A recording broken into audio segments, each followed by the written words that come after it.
The street looked perfect. Too perfect. Lawns were cut to the exact same length, cars shined as if polished by the sun itself, and houses stood in neat rows like silent soldiers.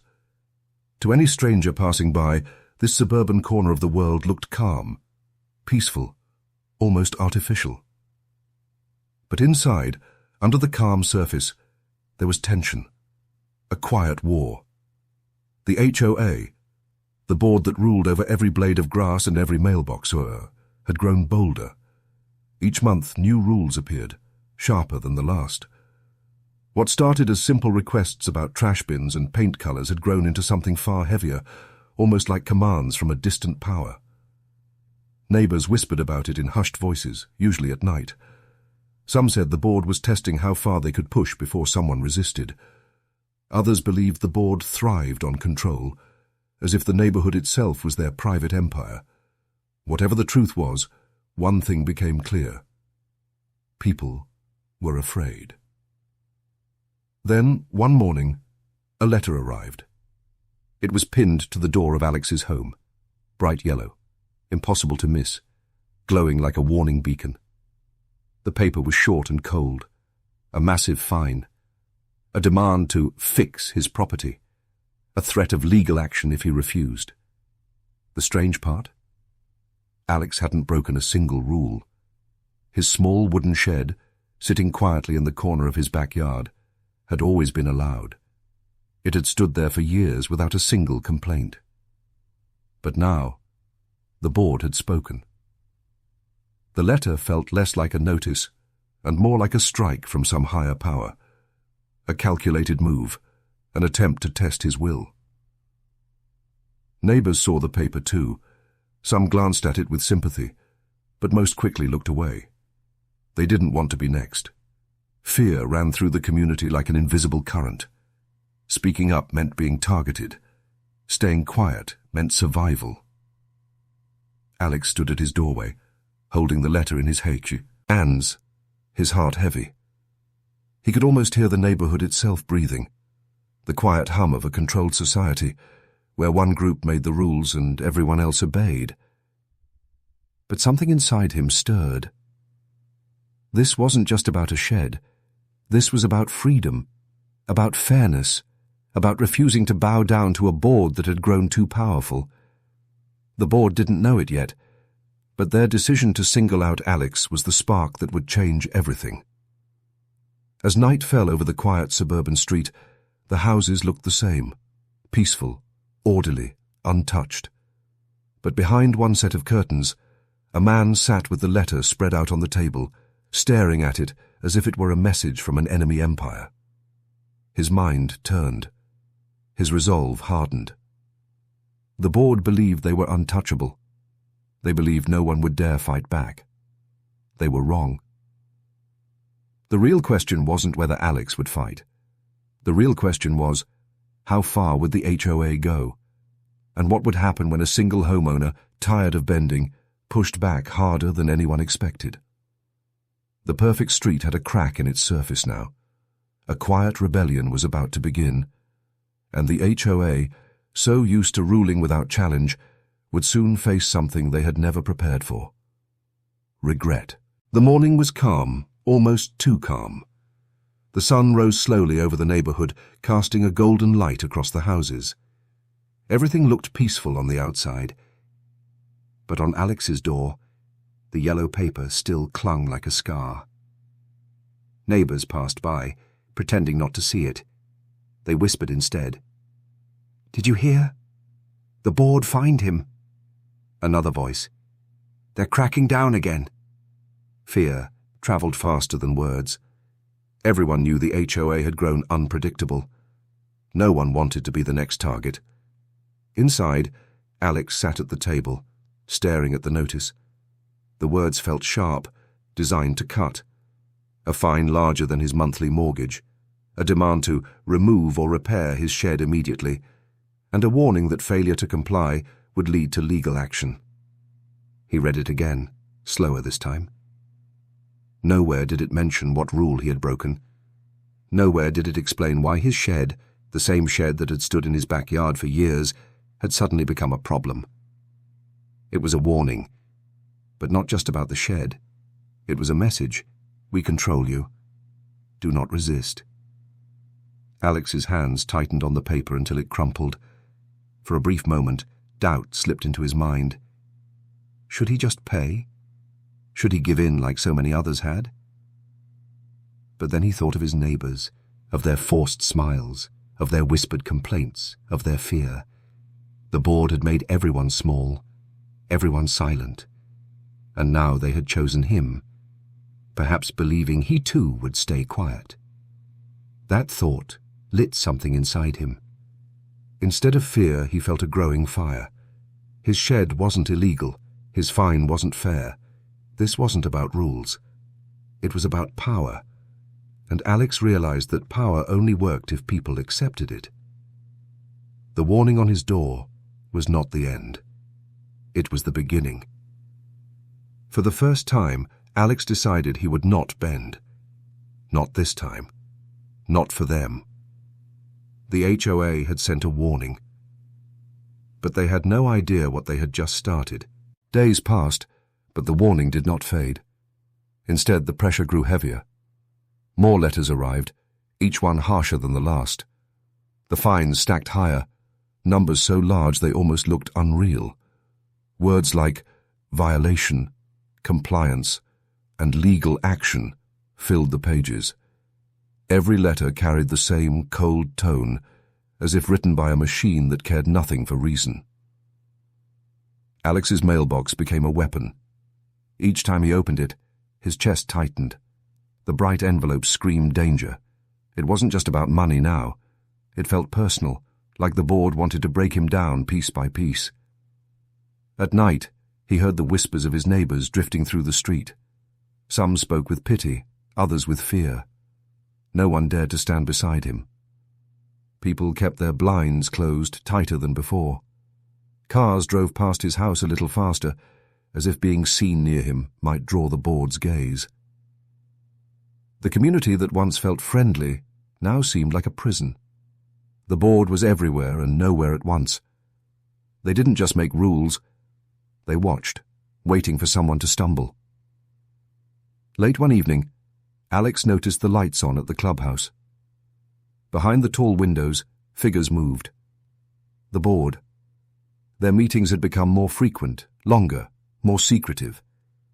It was easy to imagine them plotting new ways to tighten control, new targets to strike. Alex felt their eyes even when he was alone.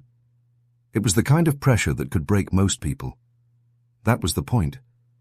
The HOA didn't need fences or walls. Fear itself kept the neighborhood locked in place. But fear only works if you let it. One night, as another fine arrived, Alex stood in his yard, staring at his small wooden shed. It was simple, harmless, ordinary, yet the board treated it like a crime. He realized something important. This was never about the shed. It was about obedience. They wanted to see if he would not yield. Instead, he decided to stand taller. Alex began to prepare quietly, carefully. If the board wanted a fight, then he would not face them empty-handed. They thought pressure would make him give up, but all it did was make his resolve stronger. The pressure was building, but so was his will to resist. The pressure could not last forever. Letters and threats only worked until someone finally pushed back, and Alex had decided he would no longer stay silent. When the next HOA meeting was announced, he circled the date. It would be the night he faced them directly. No more envelopes, no more hiding. The clubhouse was full when he arrived. Folding chairs lined the room, everyone taken by tense neighbors who whispered behind cupped hands. At the front sat the board, 5 members behind a long table, papers stacked neatly before them like weapons of authority. Their faces were calm but cold, as though carved from stone. Alex walked in with a folder under his arm. Heads turned. Some people gave him quick nods of support. Most looked away, afraid of being seen on his side. Fear still ruled here, but tonight he had come to challenge it. The meeting began with routine business: landscaping costs, trash rules, reminders about fences. The board's voices were clipped, official, every word heavy with control. But everyone knew the real moment was coming. When the floor opened for comments, Alex rose. His chair scraped against the tile, sharp in the quiet room. He walked to the microphone. His voice was steady. "I'd like to speak about the violation letters sent to me." The board stiffened.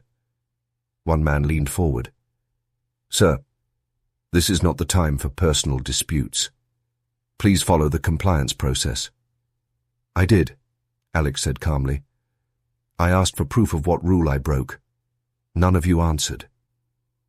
Whispers ran through the room. The chairwoman adjusted her papers. "Rules are rules, Mr. Parker. Compliance is required. The matter is closed." Alex shook his head. "No. It's not closed. I walked this neighborhood. I counted 6 sheds, some larger than mine, some older. Not one of them has a violation."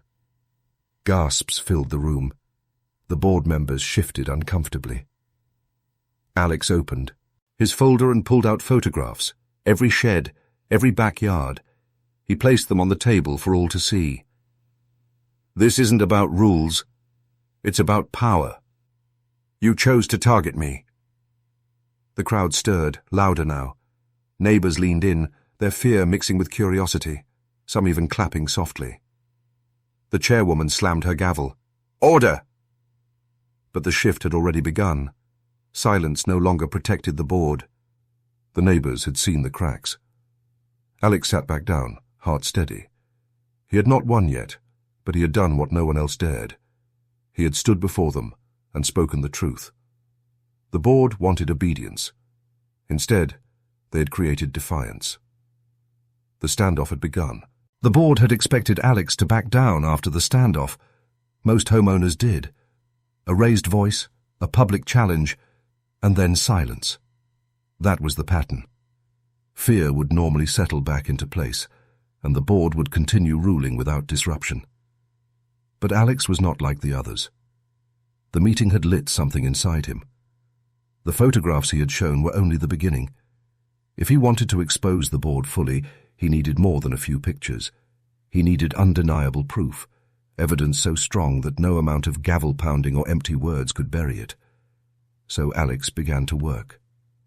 By day, he carried on as usual, mowing his lawn, going to work, smiling politely at neighbors who avoided his eyes. But at night, he became a different man, a quiet investigator moving through the shadows of his own neighborhood. He walked the streets with a small camera, capturing photos of every shed, every deck, every fence that stood in clear violation of the rules. He documented peeling paint, unapproved colors, broken shutters, and overgrown lawns. Things the board conveniently ignored. He marked down addresses, dates, and times. He built a file so thorough it looked less like a neighbor's hobby and more like a legal case prepared for court. The deeper he dug, the more obvious the pattern became.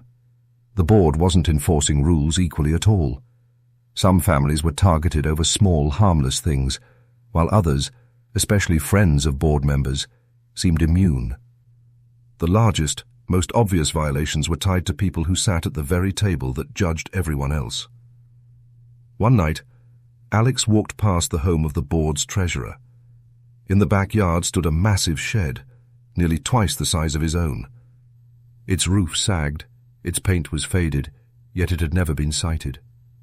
He took photos from every angle, each click of the camera sharpening his determination. Not hurt. Her house belonged to the secretary, who had installed a tall fence without approval. Alex documented the exact height, knowing it was well above the limit written in the bylaws. Still no violation letter. The hypocrisy was staggering. Piece by piece, Alex built a mountain of evidence that showed the truth. The HOA board wasn't protecting the neighborhood. They were protecting themselves. But photographs and notes weren't enough. He needed witnesses. Slowly, quietly, he reached out to neighbors he trusted. At first, they were reluctant, terrified of retaliation. Yet when Alex showed them his growing file, their fear began to change into anger. They too had stories, of unfair letters, of threats, of fines that never made sense. One neighbor admitted she had paid hundreds for a violation that didn't exist, simply because she was too afraid to fight. Alex listened, recorded, and gathered every testimony. What had started as one man's fight was becoming something bigger. Weeks passed. His folder grew thicker, heavier, like a weapon being forged piece by piece. It was no longer just about saving his shed. It was about revealing the truth behind the perfect mask of the neighborhood. Meanwhile, the board continued their pressure campaign. More letters arrived, the language more aggressive than ever. The numbers in the fines had become absurd, climbing into thousands. They even threatened to place a lien on Alex's home if he didn't comply. But instead of breaking him, each letter only fueled him. He pinned them to a corkboard in his office, watching the wall fill with threats until it looked like the record of a tyrant's reign.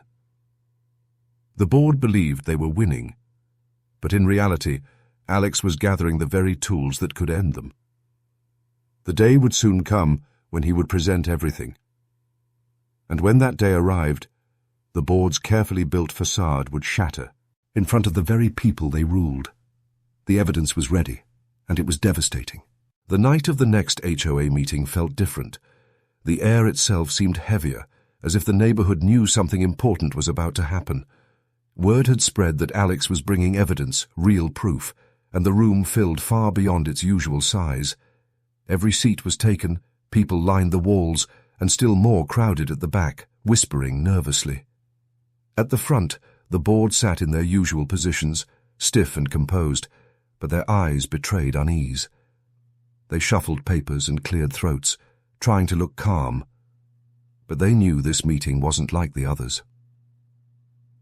Alex entered quietly, carrying a thick black folder. The room hushed.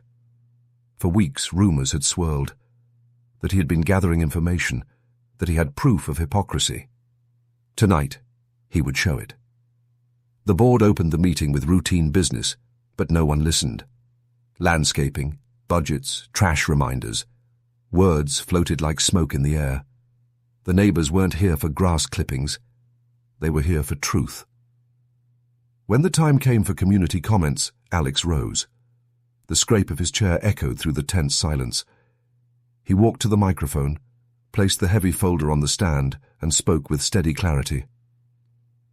"For weeks, I've been fined for my shed," he began. "But I have evidence that shows this isn't about rules. It's about power.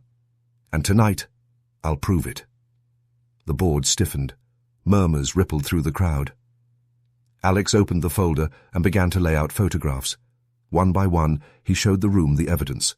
Sheds larger than his, fences taller than regulations allowed, homes with peeling paint and unapproved colors. Each belonged to a board member or one of their close allies. Not one had ever received a violation. "This," Alex said, holding up a photo, "is the treasurer's shed, twice the size of mine. No fines, no letters." Gasps filled the room. Heads turned toward the treasurer, who sat rigid, face pale. "And this," Alex continued, revealing another, "is the secretary's fence, built without approval, taller than the bylaws allow, still no violation." Neighbors muttered angrily, the whispers growing louder. Alex spread the photos across the board's table like cards in a game no one could deny. "You've targeted me while protecting yourselves. You've used rules as weapons, but only against those who can't fight back." The room erupted. Neighbors shouted, clapped, demanded answers. The board tried to slam the gavel, to demand order, but the sound was drowned out by rising voices. Then Alex produced the testimonies, signed statements from neighbors who had been threatened, fined, or intimidated into silence. He read them aloud, each story sharper than the last. Families fined for toys in their yards, for the wrong shade of paint, for garden boxes and basketball hoops, while the board members broke bigger rules without consequence. "You call this leadership?" Alex asked, his voice cutting through the chaos. "It's not leadership. It's abuse. And tonight, the whole neighborhood sees it for what it is." The board sat frozen, their authority unraveling in front of everyone. Some tried to speak. Confidential, taken out of context. But no one listened anymore. The mask had slipped. The truth was laid bare. Neighbors who once stayed silent now shouted for accountability. Phones were raised, recording everything. What had once been hidden in letters and quiet threats was now public, undeniable, unstoppable.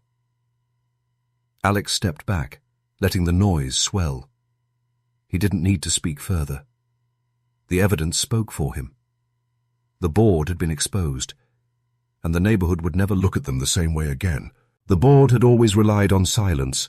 Fear had been their greatest weapon, stronger than fines or threats.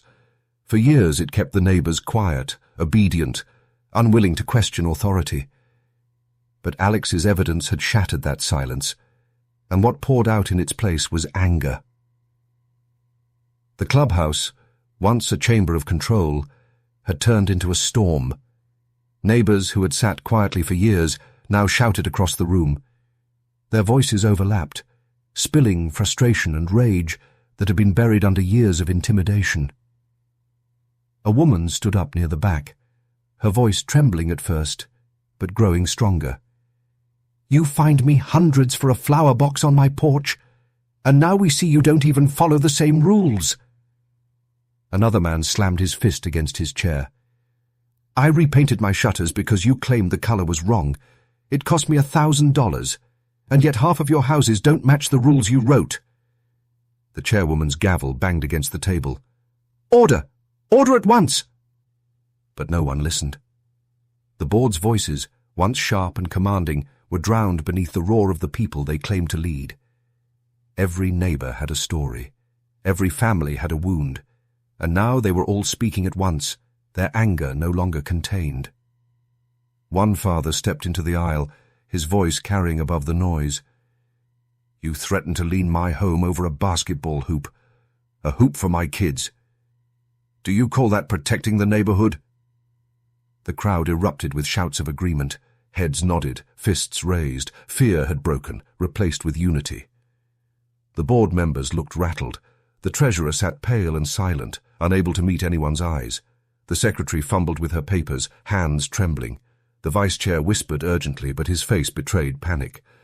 The chairwoman, still slamming the gavel, looked less like a leader and more like someone desperately clinging to a control she no longer had. Then it happened. A chant began, soft at first but growing louder. "Vote them out! Vote them out!" The words echoed, pulsing like a heartbeat through the room. Soon the entire crowd was chanting, voices rising together, unstoppable. For the first time, the board looked genuinely afraid. Phones appeared in nearly every hand. Neighbors recorded the chaos, the evidence, the board's shame. This wasn't just a meeting anymore. It was history being documented in real time. Someone began passing around sheets of paper. A petition. It moved from hand to hand, pen to pen, signatures scrawled with urgency.